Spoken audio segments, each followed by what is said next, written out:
আজকে আমরা বিজ্ঞ মেট্রোপলিটন ম্যাজিস্ট্রেট ৫ নম্বর করে একটি মামলা দায়ের করি, সিআর মামলা, যেটা দণ্ডবিধির ২৯৮ ধারা আমরা এই মামলাটি দায়ের করি, যার ১ নং বিবাদী মোহাম্মদ শিশির মনির এবং ২ নম্বর বিবাদী DSN একটি নিউজ চ্যানেল।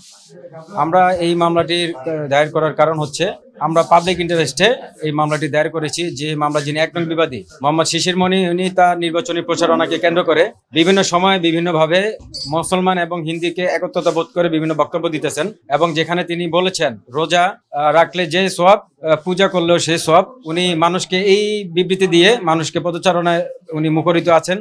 কিন্তু এটা আমরা ধর্মীয় গুণ থেকে অবশ্যই আমাদের ধর্মীয় নীতি নৈতিকতার পরিপন্থী, এবং আমরা একজন মুসলিম সম্ভ্রান্ত পরিবারের সদস্য হিসাবে আমরা এটা বিশ্বাস করতে পারি না। এবং বাংলাদেশ দণ্ডবিধি ২৯৮ ধারা অনুযায়ী এটি একটি দণ্ডনীয় অপরাধ। সে কারণে আমরা বিজ্ঞ আদালতে উপস্থিত হয়ে আজকে আমরা তার বিরুদ্ধে এই মামলাটি দায়ের করেছি। আর আমি এই মামলা দায়ের করার কারণ হচ্ছে, আমি নিজেই স্বপ্রণোদিত হয়ে পাবলিক ইন্টারেস্টে এই মামলাটি দায়ের করেছি।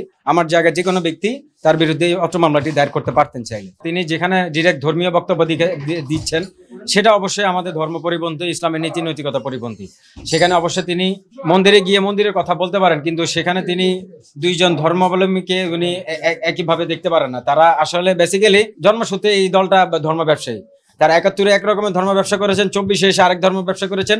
এই ২৬-এর নির্বাচনকে সামনে রেখে ওনারা ধর্মকে পুঁজি করে ওনারা মানুষের সিম্পেথি নেওয়ার জন্যই ওনারা এই অবৈধভাবে এই অপরাধটি ওনারা করে যাচ্ছেন, যেটা বাংলাদেশ দণ্ডবিধিতে দণ্ডনীয় অপরাধ। যেহেতু শাস্তিযোগ্য অপরাধ করেছেন, আপনি যে বিষয়গুলো বললেন এগুলো অবশ্যই শাস্তিযোগ্য অপরাধ, এবং ইসলামকে এভাবে হেয় প্রতিপন্ন করা, অন্যান্য ধর্মের সাথে তুলনা করার মতো ধর্ম ইসলাম নয়, এবং ইনি এটা অবশ্যই শাস্তিযোগ্য। এবং বিজ্ঞ আদালত মামলাটি তার কনসিডারেশনে নিয়েছেন। অবশ্যই এটা ট্রায়াল হবে এবং এই মামলা অবশ্যই তিনি শাস্তিপ্রাপ্ত হবেন, সাজাপ্রাপ্ত হবেন। এভাবে যারা ইসলামী অতীতেও অবমাননা করেছেন, তারা যে বিচার হয়েছে তারও সঠিক, তারও ক্ষেত্রে একই বিচার আমরা আশা করছি। আমি অ্যাডভোকেট রিদওয়ান হোসেন রবিন, সদস্য ঢাকা আইনজীবী সমিতি।